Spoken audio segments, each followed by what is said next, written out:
Ya, estimados, en honor al tiempo, vamos a comenzar esta jornada de conmemoración por el Día del Kinesiólogo, este 6 de mayo. Primero que todo, saludar a todos los presentes, mis queridos estudiantes, saludar a Ricardo, saludar a María Eliana como directora de la escuela, saludar a algunos de los profesores que están presentes como Hugo, Esteban, Marcos, David también, un gran saludo. Eh, Hola, hola, hola, saludo a todos. Feliz día para los kinesiólogos. Muchas Feliz gracias, día. Marco. ¡Feliz Nos día! estamos conectando. Estoy Muchísimas arriba de mi gracias. auto. Muy bien. Ya, Así que lo Estaba la escucho. les comento un poco del itinerario cómo vamos a realizar esta pequeña jornada.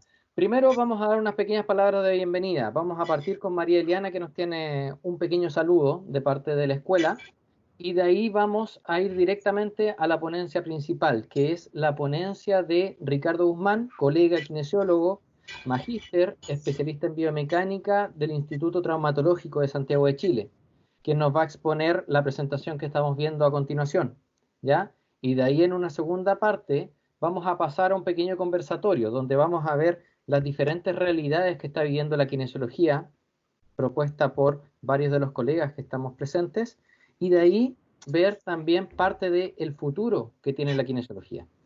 Obviamente en todo el intertanto es muy bueno que ustedes como estudiantes vayan participando, vayan interviniendo y para intervenir les vamos a pedir que vayan escribiendo sus consultas en el chat ya está activado y ahí vamos a poder ir resolviéndolas en la medida que vayan surgiendo. ¿Ya? María Eliana.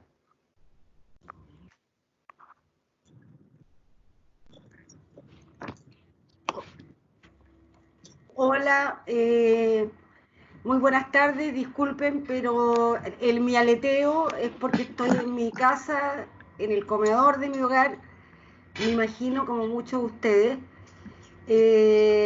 tratando de cumplir las cosas que nos pide y que debemos hacer como académicos. Saludar en realidad a todos los kinesiólogos en su día me parece de mucha importancia para nuestra escuela, ya que kinesiología es una carrera que se incorpora recién este año.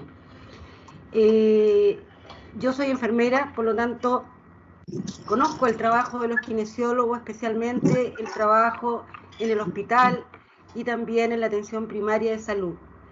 Y en este momento de contingencia que estamos viviendo, los kinesiólogos están tomando un rol fundamental en este tipo de pacientes.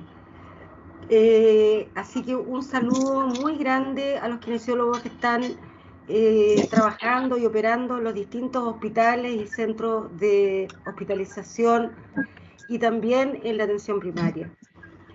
Solo decirles que espero que esta jornada, que me imagino va a ser muy provechosa, ¿verdad?, tenga un valor importante para todos ustedes. Felicito a Ricardo de haber logrado, digamos, realizar esto en estos tiempos que son complejos. Por lo tanto, que tengan una excelente jornada, que tengan una excelente tarde. Seguiremos en esta pandemia. Yo acabo de entrar, nos acaban de avisar de que entra a la cuarentena la comuna en que yo vivo. Así que eso como que le da un cierto esquema de mayor temor, que me imagino que cada uno tiene. Yo vengo llegando de ir a la farmacia, por lo tanto la gente se nota asustada aquí donde habíamos estado sin cuarentena. Bueno, eso para contarles y darles un poco el entorno que me está rodeando. Desearles una feliz tarde, Ricardo, que todo sea de mucho provecho, muchas felicidades a todos y éxito. Gracias. Muchas gracias, María Eliana. Un abrazo grande. Gracias. Bueno, ahora presentar al kinesiólogo colega Ricardo Guzmán. Ya lo presenté en cuanto a sus títulos, que nos va a exponer una ponencia denominada Evaluación Instrumental en sujetos con prótesis tumorales de rodilla en el sistema público de salud. Ricardo, por favor. Muchas gracias. Bueno, primero que todo, saludarlos a todos. Espero que esta sea una oportunidad para conversar, reflexionar. Esto es un trabajo que se realizó acá en el traumatológico, ¿ya? Es un hospital público de alta complejidad dedicado a traumatología, ¿ya? Es un hospital pequeño, pero recibe de todo el país pacientes. Y una de las características de este hospital es que atendemos pacientes con tumores óseos, ¿ya? Estos tumores óseos son poca cantidad de pacientes cuando hablamos de otro tipo de patologías que incorporan muchas más incidencias, ¿ya? Estas son pequeñas, pero son muy graves. Son pacientes jóvenes que les aparece un tumor. En este caso lo vamos a resumir en la rodilla, que es el lugar más frecuente. Y a cambio de eso, como hay que hacer cortes quirúrgicos, los cuales aseguran que el tumor no esté, esto generalmente con una quimioterapia antes, con una quimioterapia después, entonces se le corta la articulación, y lo digo de esta forma porque eso es lo que se hace, y se saca en bloque. Entonces estos pacientes no quedan con una rodilla muy funcional, como lo vamos a ver en las siguientes sesiones. Pero eso no significa que el rol del kinesiólogo esté limitado, al contrario. Vamos a ver que a partir de un buen análisis, que en este caso fue un análisis de bajo costo, pero igual fue de biomecánica, nos permite subentender en qué fases tal vez de rehabilitación están estos sujetos y así entrenarlos mucho mejor a través de ejercicios aplicados a las necesidades que cada uno tiene, ¿ya? Entonces, para partir, vamos a mostrar cómo se vería un tumor maligno, ¿ya? En este caso un osteosarcoma. Ustedes pueden ver cómo a nivel de fémur distal, ¿cierto? Por el lado medial, aparece una imagen que si uno la ve sin saber mucho, dice aquí hay algo extraño, pero cosas características son que se rompe la cortical, bueno, parece que hay una discontinuidad, hay un aumento de volumen también, aquí con el mouse creo que se ve, ¿sí? Aquí, en esta zona. ¿Ya? Por lo tanto, a pesar que es un tumor pequeño, usted es una paciente joven, de 17 años, si lo ven por lateral, hay poco compromiso de otras corticales, lo que nos habla de que tal vez no se va a...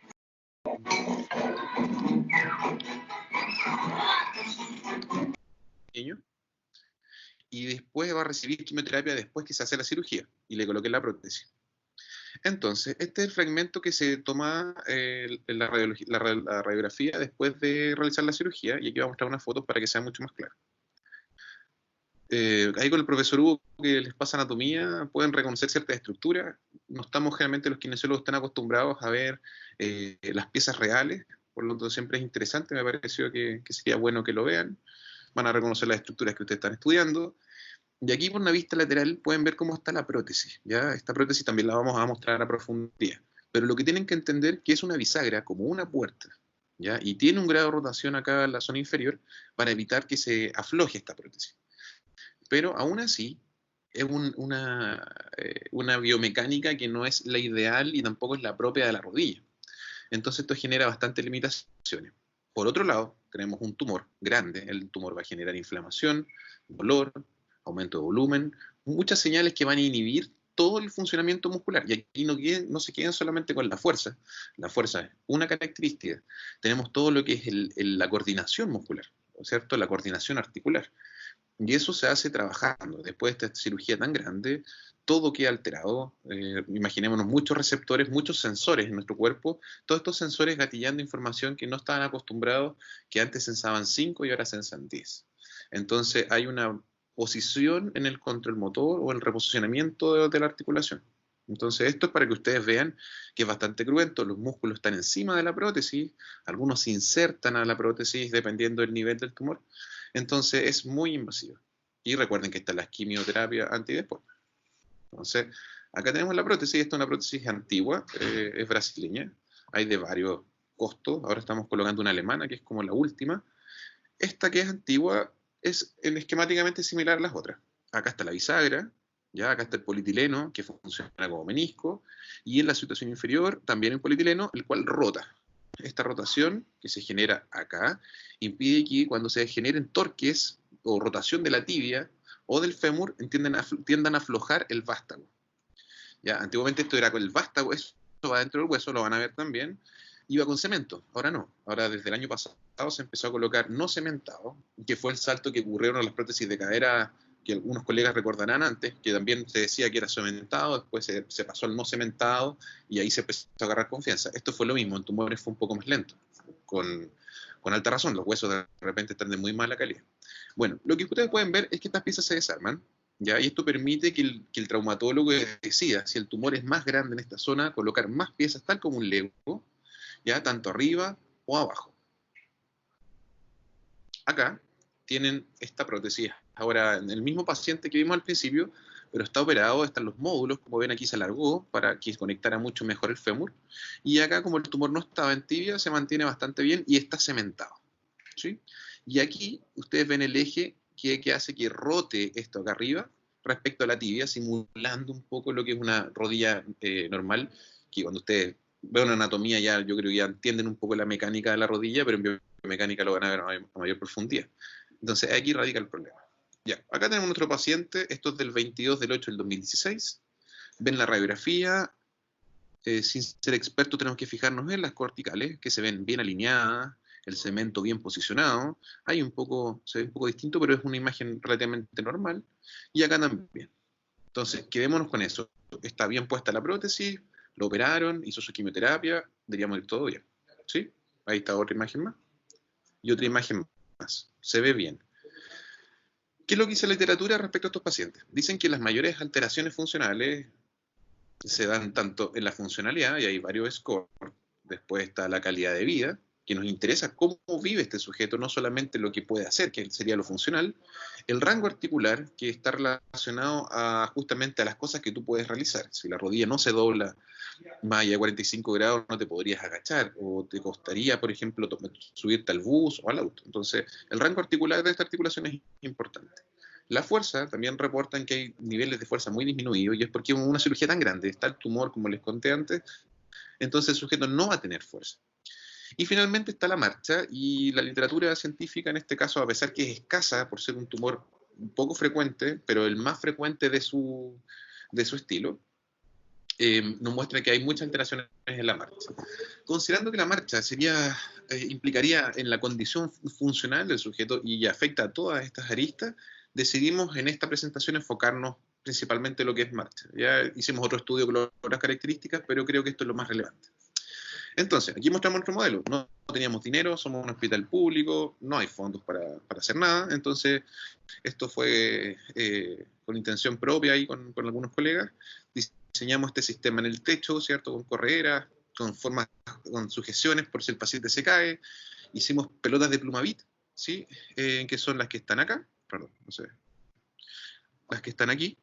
Y grabamos con un celular iPhone con la cámara prendida, ¿cierto? Para que se reflejen, perdón, el flash prendido para que se reflejen los marcadores. Entonces, nosotros nos dimos cuenta que en la marcha, o los patrones de marcha en estos pacientes, había muy poca información, no sabíamos con lo que nos íbamos a encontrar, y que en la clínica nos encontrábamos con muchas alteraciones y pacientes muy, muy, muy distintos. Entonces, nos dijimos, tal vez para partir, con un estudio, no teníamos un laboratorio de biomecánica, fue determinar estas ubicaciones articulares. Entonces, a partir de estas pelotitas que yo les conté que nosotros diseñamos, nos pusimos el objetivo de determinar la curva de la rodilla, ¿cierto? Esto es la posición angular. Tú juntas los tres y ves cómo se dobla la rodilla, ¿ya? Y ustedes ven que la cinemática de la rodilla se comporta con una flexión de rodilla inicialmente, que es cuando nosotros respondemos al peso, lo pueden ver con la imagen que está acá abajo, y finalmente una segunda flexión, que es cuando uno dobla la rodilla y la quiere pasar hacia adelante. Entonces, si nosotros esperáramos que estos sujetos se comporten normal, deberíamos encontrar esto. Pero tenemos que recordar todo lo que ya conversamos, una cirugía compleja, grande, ¿cierto? Con muchas alteraciones de percepción del movimiento y también de acción del movimiento. Entonces, acá tenemos un video del paciente que nosotros vimos al principio. Está en cámara lenta, que son 240 cuadros por segundo, la mayoría de sus celulares ya lo tiene. Y aquí es donde viene lo difícil. Tendríamos que preguntarnos, fíjense en la rodilla derecha, ¿cómo recibe el peso? ¿Sí? Se mantiene estirada la rodilla y viaja hacia atrás. La contraria hace lo mismo, pero si ustedes desarrollan bien el ojo, se darían cuenta que la rodilla operada, aquí en la izquierda, mantiene una extensión durante la prueba. Pero esto no siempre se ve, yo tampoco lo vi al principio, fue una cosa del tiempo, y cuando nos colocamos el desafío de transformar esto en una señal para ver si es que el ojo tenía relación con la clínica, que no era una suposición mía, hicimos una programación, creamos un programa en el computador y usamos el celular. Esas dos herramientas usamos, que es MATLAB. Ya programamos y conseguimos esto. Este mismo paciente que ya vimos el video, ustedes pueden ver en gris. Bueno, les voy a explicar. Esto es posición angular. En gris son un grupo de normalidad, sujetos sanos. Después viene la velocidad angular y después la aceleración angular. Entonces, en rojo es cómo se desplazó él. Ella. Ustedes se dan cuenta que hay una planicie. Normalmente la rodilla tiene que flectarse, como lo vimos en la imagen anterior, acá, aquí. Ustedes ven estos dos montículos que tienen relaciones biomecánicas importantísimas. Entonces, acá no existe esta acción biomecánica de la rodilla que tiene que recibir el peso corporal. ¿Qué pasa con eso? Imagínense un vehículo que no tiene amortiguadores, ¿sí? Una camioneta que usted o con un jeep sin amortiguación. Lamentablemente va a haber una fatiga de material producto de la carga que va a recibir. Esta prótesis o esta rodilla en este sujeto es exactamente lo mismo. Si él camina de esta forma descontrolada, o no normal, o alejada de la normalidad, va a tender a que se afloje la rodilla, o eso es lo que nosotros podríamos esperar. Y la literatura también habla de aflojamientos protésicos en estos pacientes. Insisto, hay muchos factores, pero nosotros estamos tratando de analizar lo que con la kinesiología nosotros podríamos ayudar. Entonces nosotros tenemos que preguntar, ¿esto es bueno, es malo? ¿Qué tan malo es? ¿Qué tan bueno? ¿Se puede mejorar? Entonces hicimos un estudio, seguimos a estos pacientes por 4 años, los evaluamos cada 6 meses y veíamos sus comportamientos en la marcha. Este fue un patrón de marcha que nosotros encontramos, que está aplanado al principio, que dice que esto choca directo con el suelo, no hay una amortiguación. Ese es el concepto. El segundo, fíjense, este sujeto se parece un poco más a lo normal, pero en la zona media, que es entre el 40 al 50% del ciclo de la marcha, se encuentra que no baja. Esto es una estrategia, este es un sujeto que evolucionó del patrón anterior, que es este, a este otro. ¿Ya? Esto que lleva 1 año de tratamiento. Significa que la rodilla le costaba llegar aquí, pero lo logró. Pero como le costó tanto hacer este movimiento, que no se quiso devolver a la extensión de rodilla y mantuvo esa flexión para cuando viene la segunda flexión estar preparado. ¿Sí? El cuerpo busca cómo tratar de lograr las cosas a pesar que no sean la ideal. Después, si vemos otro sujeto, ella lleva 4 años como operado y caminaba muy cercano a la realidad y se consideró como patrón normal. ¿Ya? Y ustedes ven que tiene esta flexión inicial, que se ve también en el primer cuadro, después se plana y se vuelve a flectar, que es lo que esperaría. Este es otro sujeto, y no nos vamos a tener mucho, pero este es el caso contrario al primero. ¿Se acuerdan que ella no tenía amortiguación? Bueno, ella, acá al principio, ustedes ven que recibe mucha flexión de rodilla, y eso es porque ella está exagerando su amortiguador. Como se dio cuenta que la rodilla fallaba cuando uno amortiguaba en pequeños rangos, entonces trató de hacer un rango más grande, ¿cierto? Un amortiguador más largo, para que amortiguara y poder caminar. Fue la única que realizó su proceso. ¿Qué nos quiere decir esto?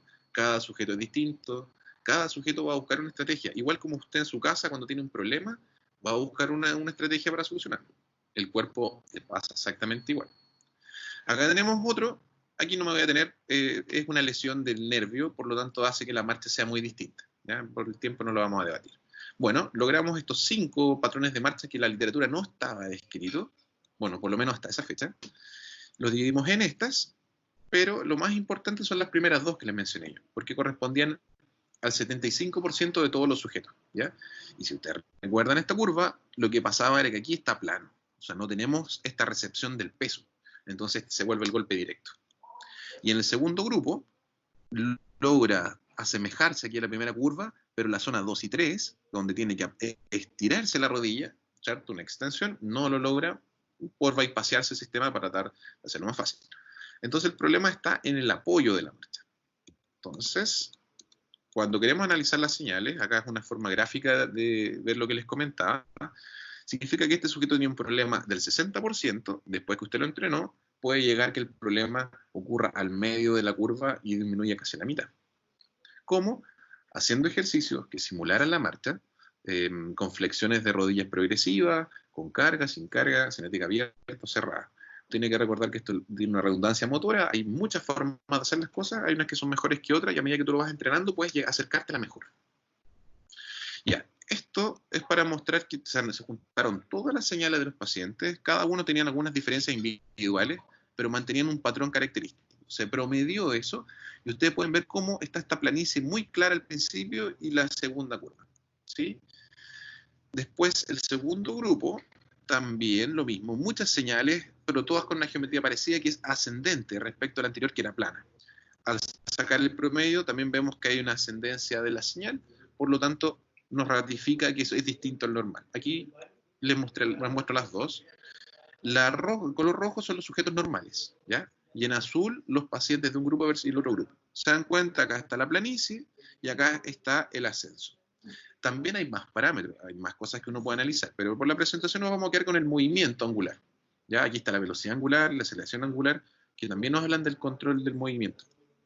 Esto es súper interesante porque uno tiene que decir, ok, el paciente no tiene esta fase 1, fase 2 o incluso la fase 3.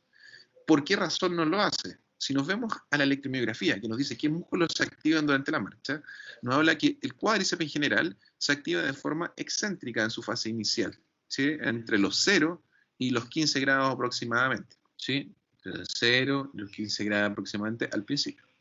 ¿Ya? Pero también los isquiotibiales se activan y se forman de una forma concéntrica. Esto quiere decir que se coordina tanto el cuádriceps como el isquiotibial en contraer y soltar y contraer. ¿Ya? Entonces, eso para un sistema que está inflamado, dañado, operado, que se le reemplazaron todos los sensores, que están entregando información aberrante, que los músculos no se contraen bien tampoco, que cambiaron de longitudes, piernas más largas, piernas más cortas, hacen que el sujeto sea incapaz de controlar. Y como no puede controlar este movimiento, decide no hacerlo. Entonces, ahí es cuando usted tiene que intervenir con la kinesiología para poder mejorarlo. Este es un estudio pequeño que vieron la actividad muscular de los músculos al caminar en sujetos con prótesis tumorales. Evaluaron el recto femoral, los isquiotibiales, los gastrocnemios y el tibial anterior. Lo más importante fue fijarse en el cuádriceps isquiotibial, porque ya lo vimos en la imagen anterior, que aquí está lo importante. Entonces, nos dice que el recto femoral en sujetos controles se activaba un 40%, en la pierna contralateral del sujeto operado se activaba alrededor de un 60%, y los sujetos que se evaluaba la pierna operada aumentaba, incluso llegando a niveles muy altos, cercanos a los 100 en algunos sujetos, ¿ya? Lo que nos quiere decir que el cuádriceps tiene que activarse mucho para poder controlar la rodilla. Esto es como cuando usted primera vez quiere hacer equilibrio. No sé si ustedes han andado por un slack o alguna superficie inestable. En primera instancia usted tiende a contraer más, ¿ya? El músculo gasta más energía para controlar porque no sabe mantener la estabilidad. Cuando usted lo entrena, esto nos permite que el músculo después ya no gaste la misma energía. Esto es igual que cuando uno está en la casa y no se acostumbra a hacer las cosas y después ya tiene un ritmo, lo hace todo muy rápido. Eso es lo que usted tiene que conseguir con sus pacientes. Ya sabemos entonces que el cuádriceps tiene un rol importante en la estabilización de estos sujetos, pero el isquiotibial también, ya un poco menos que el cuádriceps, pero aún así es significativo. Por otro lado, existe la relación que se llama la contracción muscular. Si yo contraigo un agonista y un antagonista, la articulación no se debería mover, ¿cierto? De la misma cuantía. Pero el cuerpo siempre suelta un poco el agonista, contrae el antagonista o viceversa, y así se controla el movimiento. Y a medida que lo practicamos, como ya lo conversamos recién, se mejora y se gasta menos. ¿Qué forma de comprobarlo tenemos? Miren, los sujetos controles gastaron un 27% de contracción entre cuádriceps y isquiotibial. En cambio, la pierna no afectada, un 35%, y aumentó mucho más. Y la afectada, un 50%. Entonces, un sujeto operado con esta prótesis gastaría el doble, ¿cierto?, de estrategias motrices para poder mantener una estabilidad durante la marcha. Esta es otra cosa muy sencilla que nos muestra cuánto gasta el gasto energético en estos sujetos, que estos serían los sujetos operados por prótesis de rodilla, y estos son sujetos normales. Entonces entendemos que el gasto energético se dispara, porque una cosa es evaluar tu marcha a 2 km por hora, pero a 4, a 6, se aumentan los requerimientos y ahí no sabes si el cuerpo es capaz o no de mantener esa estabilidad. Entonces, cuando usted elige un ejercicio de kinesiología, tiene que buscar que sea un ejercicio que sea justa medida para él. No hay que enfocarse solamente en el ejercicio que aparece en un paper o en el ejercicio que dijo otro colega que lo ha usado siempre. Hay que tratar de evaluar el movimiento humano, tratar de entender cuál es la deficiencia y entregar un ejercicio que aporte en distintos hitos para formar finalmente el movimiento completo. Ya esto es como aprender una obra de teatro y usted va a aprender pequeñas frases al paciente hasta que él aprenda y pueda decirla entera. Ya, este otro estudio que hicieron reposicionamiento articular y encontraron que cuando el sujeto con prótesis de rodilla tumoral le movían la rodilla en cierta posición y le pedían que tratara de decir dónde estaba, no lograba fallas cuando las evaluaciones del rango articular se generaban cercanos a la flexión o no a la extensión completa. No había error. Pero lo que pasa en la marcha es que cuando el sujeto está en la extensión final, que al parecer es más complejo porque depende de receptores, y otros estudios nos dicen, esta imagen, acá, parece que los receptores articulares, los meniscos, los ligamentos, toda la información que estaba en la rodilla, que ahora ya no está, porque ahí ya no quedó ni nada, solamente los músculos, no entregan la información suficiente para controlar este movimiento acá, y genera la extensión cuando debe hacer una flexión de rodilla. Entonces, ese es el punto crucial. Entonces, este estudio finalmente lo que descubrieron es que la mayor deficiencia no ocurre en el rango donde el músculo entrega información, sino el rango al final, a donde se supone, según otros estudios, entregan más protagonismo los receptores articulares, cutáneos, musculares, el menisco, los ligamentos, y eso como no está, perdemos esta capacidad de reposicionar la articulación en los rangos de extensión y por eso que la marcha falla. Entonces ahora este video que ustedes ven, pueden ir practicando, esto es un trabajo que hay que ir soltando el ojo, no una cosa que se aprende un día para otro, pero hay que entender el movimiento de que se puede analizar, no necesitamos maquinaria tan cara para poder analizar cosas, sino que con creatividad, con motivación, lo podemos hacer. Esto se hizo acá en el hospital, como les digo, no contamos con dinero extra y nos permitió ir formando una línea de investigación que la seguimos hasta el día de hoy. Las conclusiones son varias, pero me voy a ir a esto que es más relevante y tal vez más duradero para concluir la presentación. Esta es la prótesis que nosotros vimos al principio, ¿sí? Esta paciente vimos que tenía un patrón de marcha que era en extensión y que golpeaba bastante con el suelo. Acá están las imágenes, perdón. Y acá es una imagen de 2 años después de este paciente. Esta paciente no era una paciente que hiciera mucho ejercicio, porque como era un tumor pequeño, anduvo bien y se relajó, ¿ya? Tenía problemas de peso también, no hizo mucho caso y siguió su vida cotidiana. Y cuando vino control, ustedes pueden apreciar cómo este vástago, que antiguamente estaba muy derechito y alineado con las corticales, ahora no se encuentra así, se encuentra desplazado, impactado, seguramente, con la carga inapropiada que se le realizó.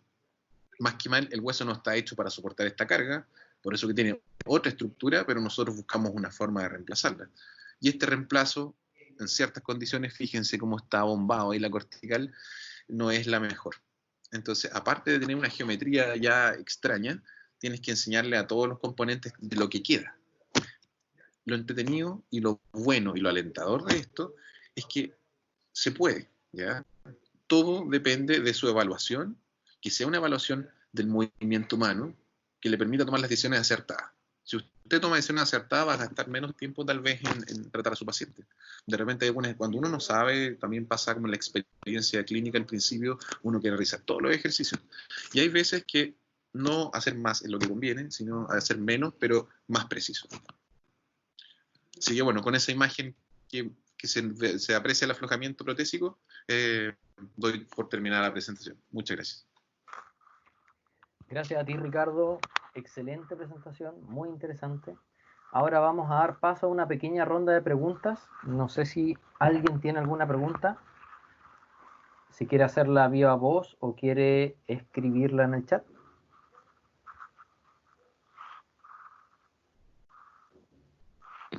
Estamos atentos, no hay miedo.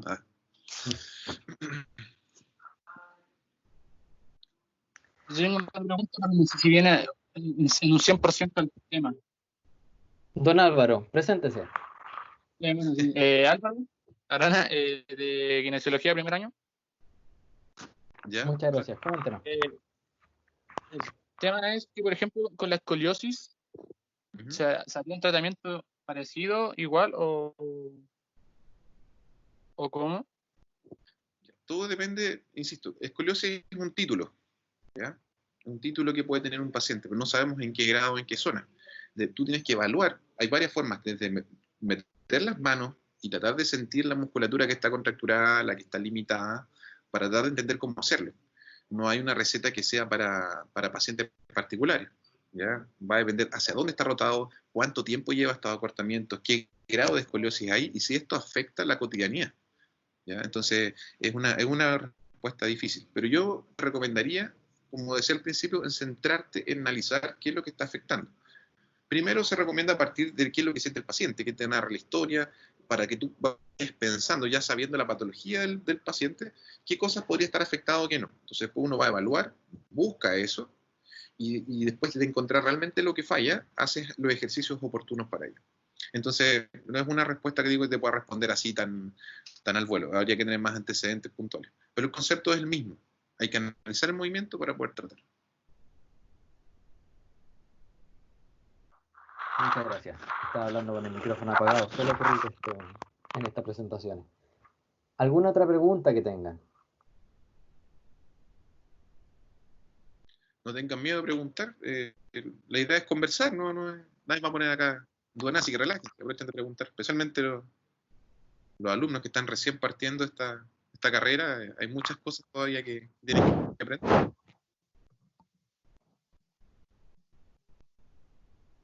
Ricardo, por mientras se le ocurren algunas preguntas a los estudiantes o a los asistentes.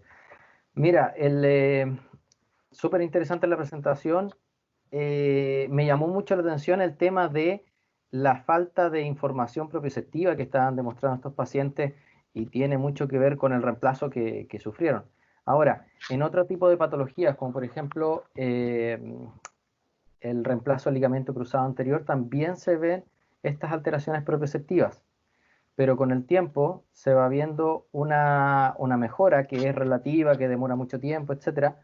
Pero la pregunta va, en este tipo de pacientes, esa información propioceptiva que se perdió por la articulación que se reemplazó, ¿existe algún tipo de mejora en ese control motor con el tiempo o con algún tipo de entrenamiento?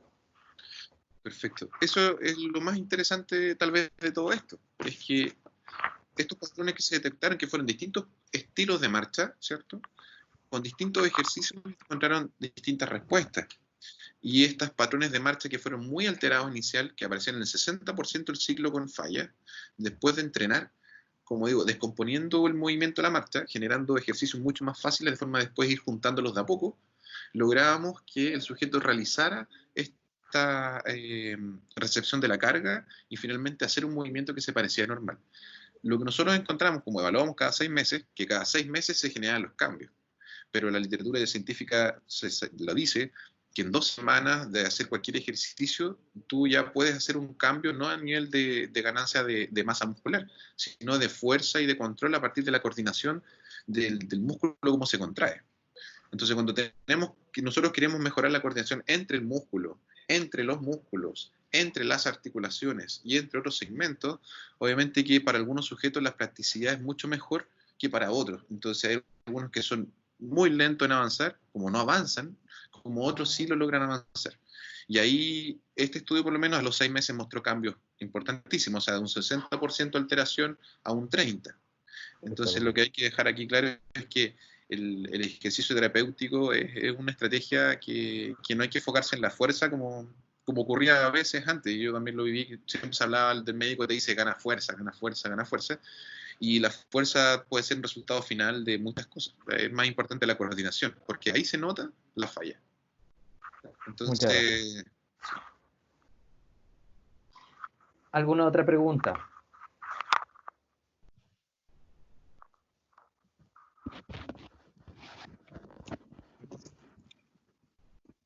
No, parece que no. Aló, Ricardo.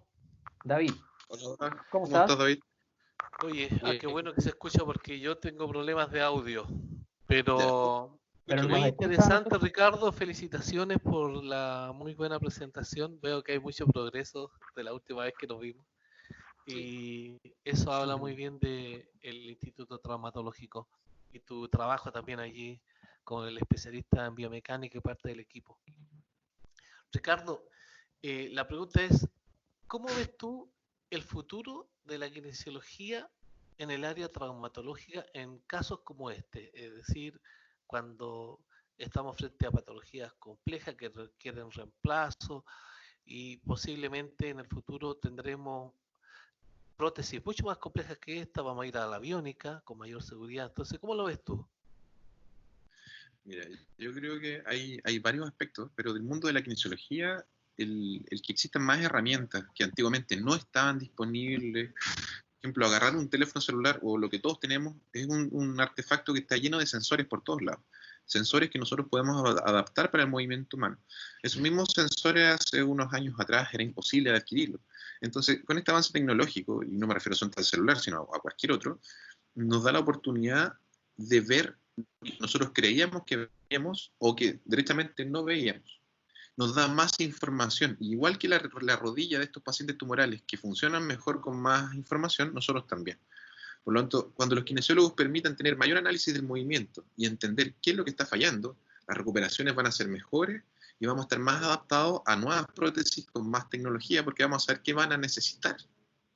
Por lo tanto, yo creo que el futuro de la kinesiología, por lo menos lo que es musculoesquelético, está en el kinesiólogo, es entender mejor estas alteraciones. Entender el movimiento es demasiado complejo, son demasiadas aferencias, son muchos receptores, muchas coordinaciones y muchas cosas que no sabemos cómo funcionan. Entonces, a medida que vaya avanzando la tecnología y esta llegue finalmente realmente a los clínicos, esto va a generar cambios. Yo creo que tal como existe rayos, ¿cierto? Radiología, el laboratorio de sangre, va a haber un laboratorio de biomecánica finalmente en los hospitales, en las clínicas, las cuales nos van a ir permitiendo afinar un tratamiento. Si tienes un paciente que está complejo, ya 1 año y camina mal, el médico va a saber que camina mal, pero también no sabe cuál es la alteración o cómo se puede arreglar. Son dos preguntas distintas. Pero el kinesiólogo, si tal vez lo mandan a un examen al laboratorio de biomecánica, el kinesiólogo podría ver y con el informe entender, igual que una radiografía, cuando hay muchas veces que uno cree cosas y toma la radiografía, pues uno no ve nada.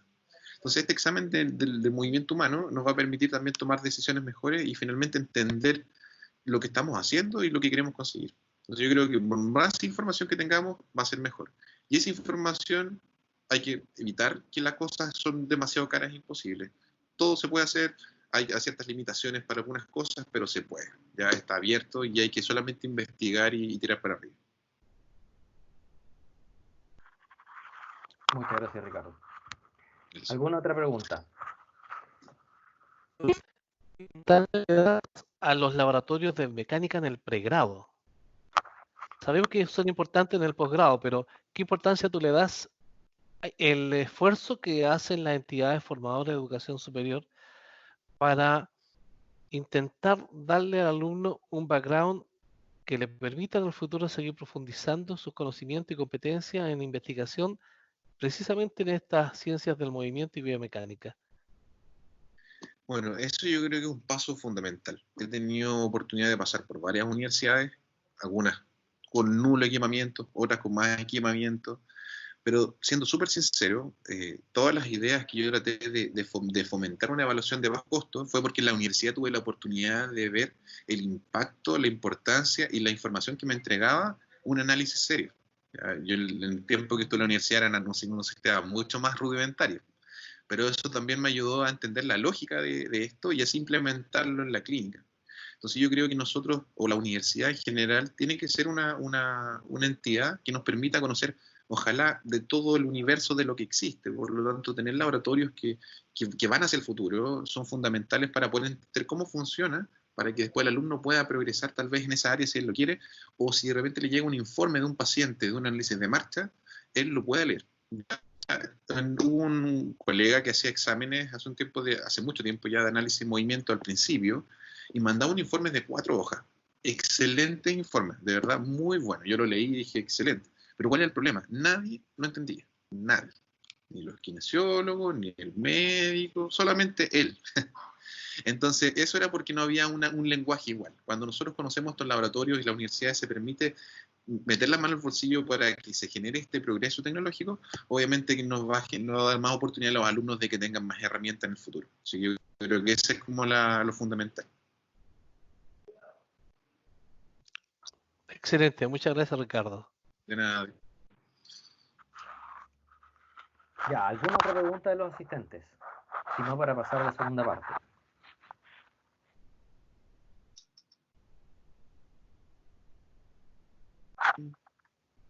Parece que no. Aquí, ya, vamos a pasar a la segunda parte. Este era nuestro itinerario. Ya vimos la excelente presentación del colega Ricardo. Y ahora vamos a pasar a la segunda parte, que es un conversatorio, donde Bueno, aprovecho de saludar y felicitar por el día a todos los colegas que están presentes, con quienes me interesaría que conversáramos y viéramos qué realidades perciben ellos de la kinesiología actual y qué perspectivas futuras van viendo en esta bella profesión. Un poco relacionándola con la pregunta que le hacía David a Ricardo recién. Y esta perspectiva no solamente me interesa conocerlas desde el punto de vista de los colegas, sino que también de los profesores que están presentes, formadores de kinesiólogos y también de los usuarios. Si es que hay aquí varios de nosotros que hemos ido al kinesiólogo, a otros colegas, y hemos vivido rehabilitaciones.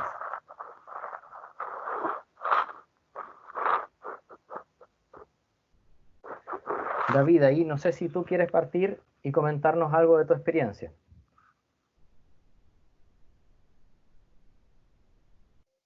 A ver, por supuesto es que motivo de que por muchos años me dedicaba a la docencia. Partí hace muchos años en la Universidad de Chile. Antes de eso había trabajado en programas de rehabilitación internacional. Estuve trabajando en la OEA con lisiados de guerra. Antes hablábamos de lisiados de guerra y no de discapacidad. En Centroamérica viví, de hecho, allá. Me fui por 4 meses en un programa de ayuda humanitaria y me quedé casi 5 años. Hasta me casé por esos lares. Entonces, vi cómo se fue desarrollando la kinesiología. Cuando regresé a Chile llegué justo en los picos de enfermedades respiratorias, año 90, aquí se morían más de 500 niños al año, 530 niños por neumonía, con unos colegas que ya habíamos trabajado antes, impulsamos lo que es el desarrollo del IRA junto al Pedro Mancilla, Homero Pupo y otros colegas. Y bueno, fuimos viendo el desarrollo de la profesión. Después tuve el privilegio de presidir el Colegio Kinesiólogo, después de varios años cooperar como director, y he visto cómo la profesión ha ido cambiando. Y la preocupación de los colegas que han estado, podríamos decir, en la punta de lanza de investigar, en la punta de lanza de desarrollar la profesión, ha sido conocer lo que pasa en lo que es el contexto internacional. Y cuando uno visita otros países, se da cuenta que en otros lados, incluso en algunas áreas, están mejor que nosotros porque tienen muy buen equipamiento, pero a la vez existe un interés muy importante por cosas como la que ha mostrado hoy día muy bien Ricardo, en el cual ya la kinesiología, la fisioterapia, como se llama en otras profesiones, y terapia física, ya no es solamente una profesión basada en técnicas, sino que hemos pasado de la técnica a la propuesta de nuevas formas de hacer kinesiología, de nuevas formas de comprender el movimiento. ¿Para qué? Para ir mejorando nuestros procesos tanto de prevención, tanto de tratamiento como de rehabilitación. Porque esta es una profesión que ustedes saben que cuando nace en Chile y se hace potente por ahí por los años 56, 50, justo viviendo una terrible epidemia de poliomielitis y el kinesiólogo nace como parte de la intervención cuaternaria, es decir, entramos solamente al área de rehabilitación. Pero poco a poco se ha ido demostrando que la transversalidad del ejercicio, especialmente el ejercicio físico y la fisiología propia del ejercicio y sus beneficios, han traído a esta profesión hacia la prevención y también, por supuesto, hacia la parte terapéutica, donde ya tiene un espacio reconocido y ganado.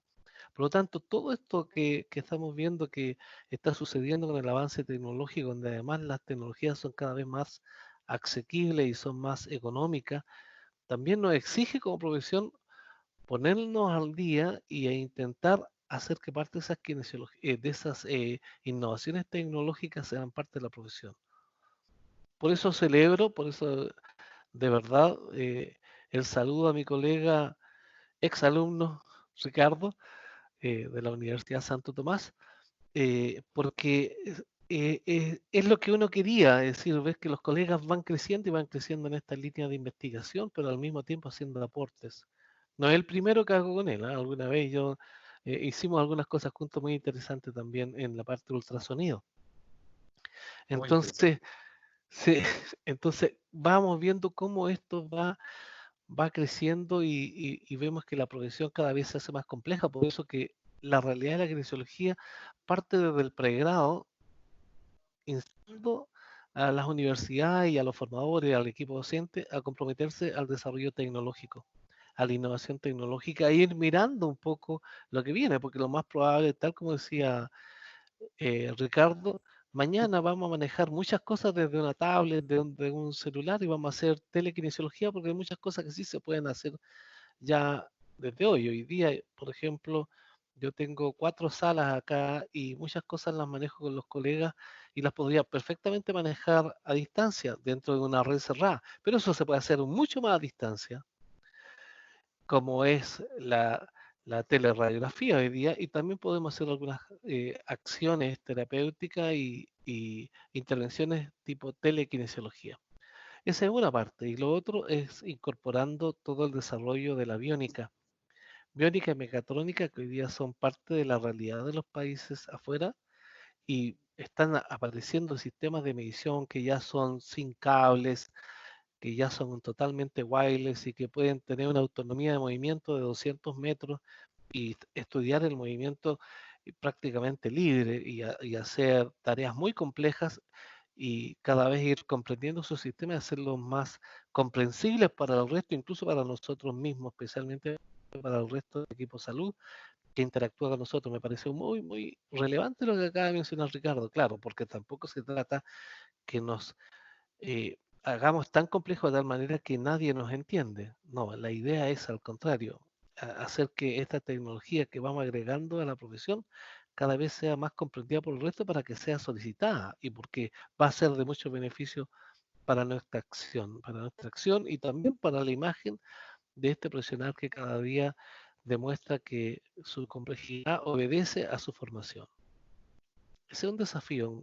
Los formadores, por lo tanto, tenemos que instar a las universidades a que, y justificar por qué se haga una inversión importante en la parte tecnológica, porque esta profesión tiene mucho que dar. El movimiento humano es transversal a toda la salud. Hay pocas cosas tan importantes como la nutrición, tan importantes como son los determinantes de la salud, que son modificables, ¿cierto? Porque hay algunos que no se pueden modificar, como la raza, la edad, eh, el sexo de la persona, sexo biológico, no estoy hablando de género.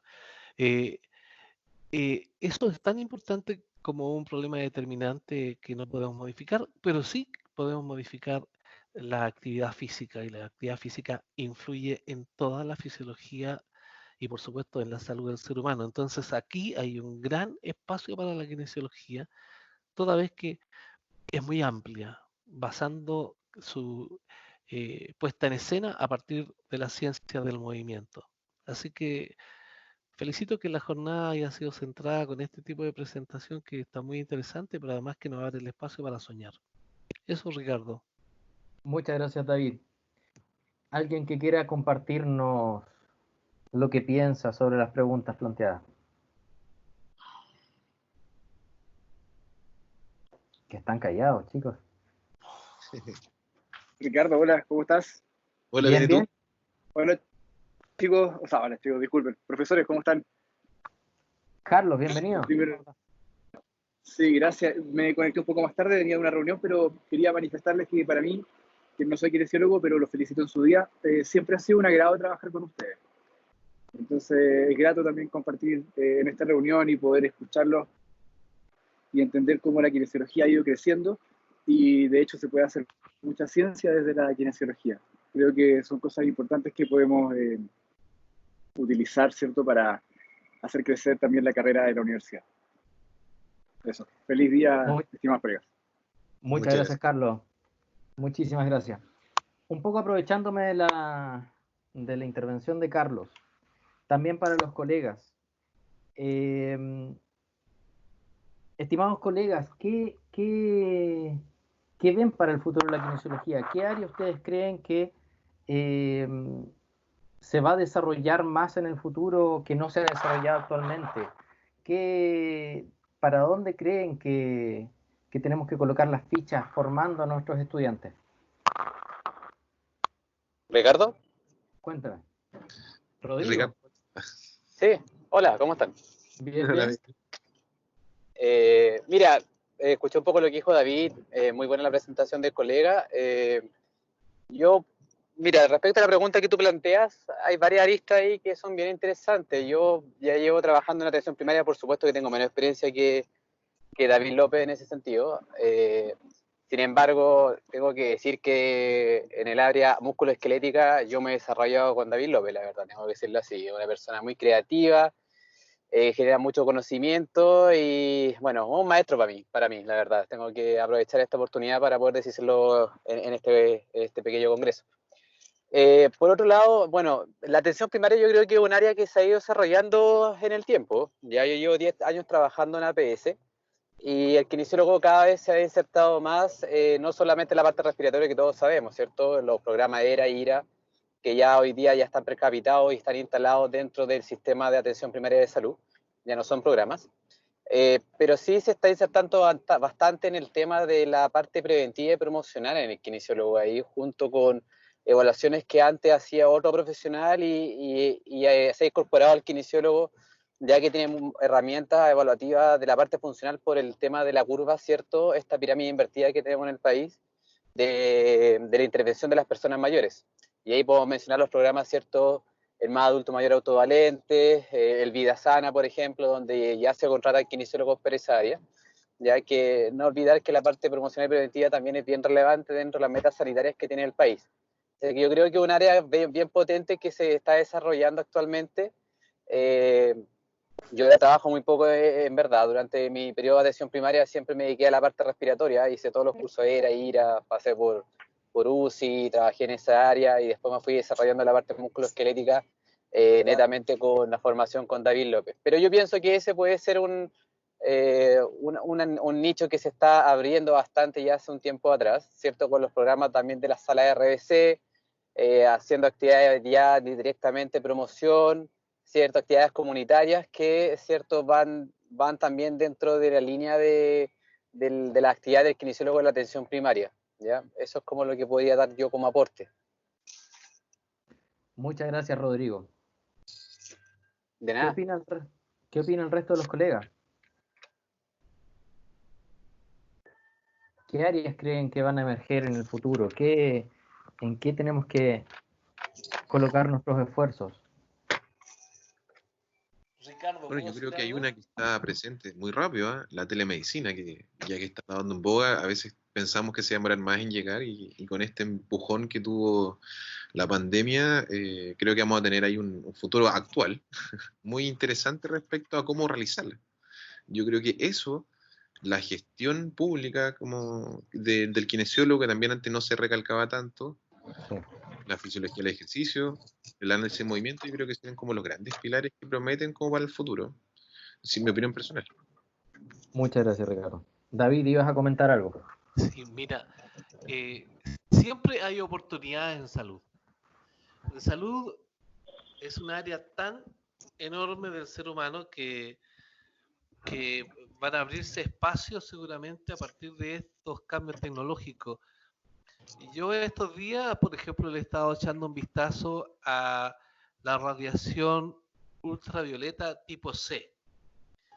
La radiación ultravioleta tipo C que es especial, va en un rango de nanómetros que te permite hacer, por ejemplo, desinfección de la vía aérea.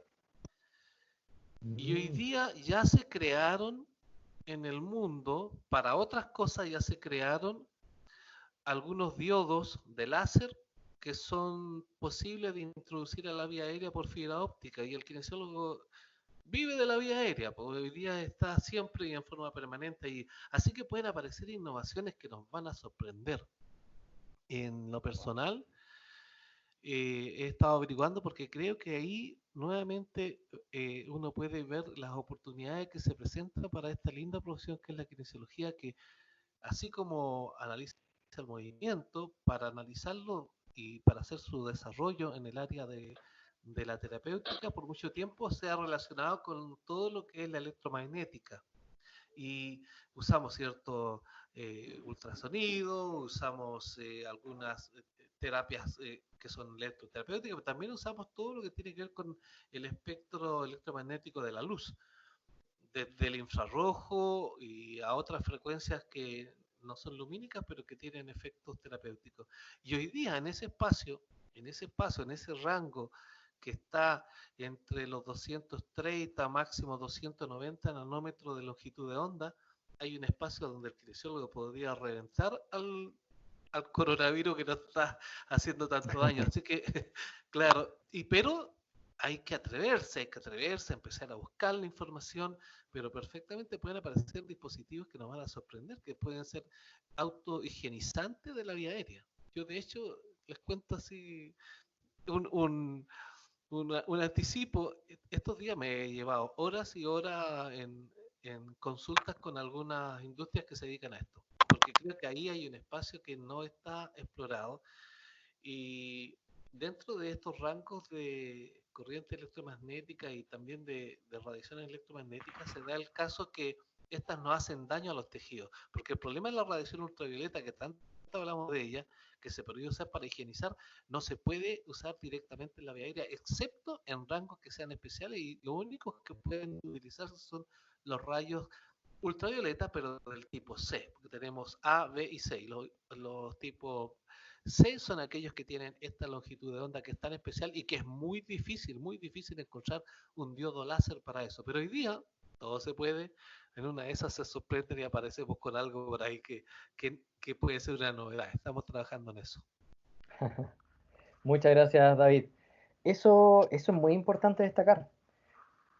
Más de alguna vez hemos escuchado la frase de que todas las crisis son oportunidades, pero realmente en muchos ámbitos nos hemos dado cuenta de que esta crisis, esta pandemia, ha sido una oportunidad inmejorable para muchos profesionales para demostrar que son valiosos en diferentes áreas. Uno de ellos son los kinesiólogos, que han visto aumentada, pero en un gran porcentaje, su empleabilidad. Los buscan en todas partes para las unidades de paciente crítico. Y por otro lado, destacar la cantidad de invenciones y la cantidad de investigación que se ha realizado, no en el mundo, sino que principalmente acá en el país, con respecto a esto. Hasta hace algunos años, todos los ventiladores mecánicos se traían del extranjero. Actualmente tenemos por lo menos 20 o 30 prototipos que se están generando y armando y validando acá en Chile, cosa de que antes no estaba. Hasta hace un tiempo se traían todas las mascarillas de afuera. Ahora tenemos en Chile prototipos de mascarilla con nanofilamentos de cobre que podrían funcionar mucho mejor que las mascarillas que vienen de afuera. Por lo tanto, a no perder esa visión que planteaba muy bien David, de que realmente las crisis son oportunidades para demostrar que hay cosas que podemos hacer, hay cosas que podemos mejorar, hay algo que decir, hay algo que hacer. ¿Ya? Son oportunidades. No sé si alguien más quiere compartirnos su opinión o comentar algo antes de cerrar esta jornada. Hola Ricardo, ¿cómo estás? ¿Cómo estás, Hugo? Por acá. Hola, hola. Bien. Bueno, primero que nada, yo conozco a la mayoría de las personas que están hablando acá, sobre todo recalcar a Ricardo, que he visto su trayectoria, he visto lo busquilla que es para buscar diferentes formas de evaluar, y se agradece eso, de llevar lo que es la parte investigativa de la biomecánica, esta parte tan de laboratorio, como decía, que a veces no podemos entender ni siquiera ante nosotros, llevarlo un poco más a la parte más cotidiana, de generar herramientas que favorezcan tanto la labor del kinesiólogo como el entendimiento del paciente y del equipo de salud. Yo creo que es el momento que tenemos los kinesiólogos como empezar a utilizar tecnología y empezar a utilizar las nuevas herramientas para poder llevar a cabo nuevas acciones de salud. Es importante mirar hacia afuera, pero también mirar hacia adentro, que es lo que estamos haciendo nosotros como profesionales de salud para mejorar la salud de las personas. Y el kinesiólogo, como está implicado transversalmente dentro de todo lo que es el equipo de salud, tiene bastante herramientas hoy en día para poder empezar a apoderarse, sobre todo el uso del ultrasonido, por ejemplo, con la parte imagenológica, el uso de herramientas que tengan que ver con la aplicación de corrientes terapéuticas, con la aplicación de nuevas tecnologías, por ejemplo, la evaluación biomecánica, el uso del ozono, por ejemplo. Yo creo que sería bueno empezar a unir todos estos criterios y empezar a generar que la profesión vaya avanzando como lo ha ido haciendo durante estos años, y empezar a potenciar la investigación también, investigación que sea de tipo hogareña. Yo, dentro de los viajes que me ha tocado hacer, A veces uno piensa que las universidades más grandes extranjeras tienen tremendos centros de investigación, en realidad tienen salas pequeñas y lo que tienen más son ideas. Y eso hay que rescatar. Yo creo que aquí tenemos un gran grupo humano que podemos rescatar bastantes ideas para empezar a desarrollar nueva investigación. Gracias Ricardo, gracias David, y gracias por la charla y por la instancia. Y bueno, feliz día a todos nosotros los quienes...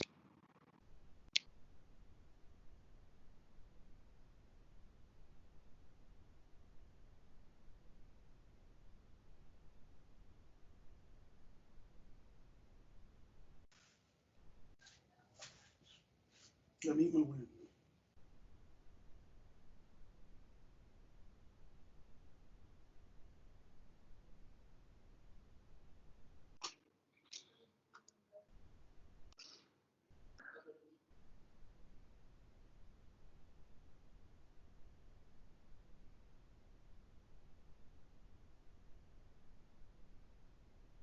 Y solamente el aumentar esas herramientas depende de nosotros, los colegas, los estudiantes de kinesiología, los que empecemos a utilizarlas y empecemos a demostrar de que en diferentes campos tenemos bastante que decir. Por lo agradecerles la instancia, agradecerles la participación a todos y muchas gracias, feliz día, sea un excelente resto de tarde y de esta manera damos por finalizada la jornada. Muchas gracias Ricardo Guzmán por la excelente presentación y éxito en todo lo que se viene. Muchas Gracias colegas, gracias estudiantes. Nos estamos viendo en otra oportunidad. Gracias. Chao, cuídense, que estén muy bien. Gracias. Que estén bien, chao. Señorita Chao Yuli. Ricardo, chao a todos y feliz día. Muchas gracias David. Feliz día, que estén muy bien. Hugo, muchas gracias. Gracias. Señorita Yuli. ¿Cómo está? Bien, pues usted. Muchas gracias. Sí, estaba acá también un ratito. Sí, saludos, Yuli. Saludos a todos. Feliz Gracias. día para todos. Feliz día, colega. Feliz día. Chao a todos. Chao, chao. Chao, que tengan una buena tarde. Que lo pasen Un abrazo, bien. Gracias, Ricardo. igual. Un abrazo, Un abrazo Ricardo. grande, David.